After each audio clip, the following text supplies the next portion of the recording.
and action.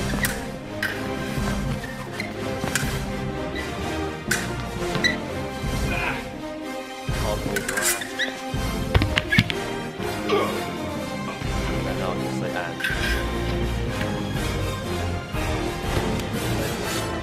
It's the first time in the Total War series that we've taken the battles to the high seas. We've added naval battles. On the campaign map, we've really extended the game outside of Europe, across the world, so it's a much larger scope game than we've ever made before. What we're doing today is just literally capturing the animations. Then once we're happy, we'll sign all the animations off and the animators will start working on these.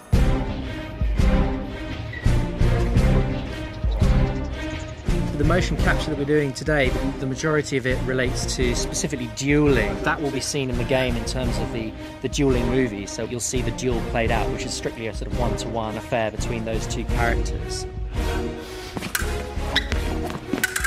What's quite focusing on now is actually matched animation, so you take a pair of soldiers and actually capture those movements at the same time, and it creates a much more realistic, visceral kind of combat that you can see on the battlefield. The key thing with this series is actually the interaction with other characters. What we're doing is actually capturing two people, which we've never done really in Total War. So when someone actually tries to strike, the other person reacts. Being able to do motion capture allows us to do, I would say, a larger volume of work, and obviously the results are far more realistic and you get much more complex movement in the characters because it's real people creating the animation.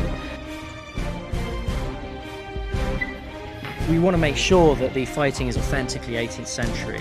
Put a lot of effort into researching how these kind of fights played out and the use of particular weapons that the different soldiers had. We kind of reference a lot of films, and one of the series we've referenced on the Shark is really great to see, you know, just the historical accuracy, what they look like. It also gives us a backdrop as animators to really give the feel of the time, which is really important.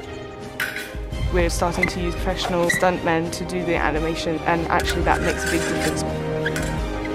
With motion capture, the camera never lies. So if you don't use professional people, you don't get professional quality. So if someone is hesitating or not too sure what they should be doing, the camera completely reads that. And even though we're kind of trying to be historically accurate, at the end of the day we are making an entertainment product. So we need to really sell these moves, especially when it comes to combat. We try to really up the animations so they're not just historically accurate, but it's entertaining to watch.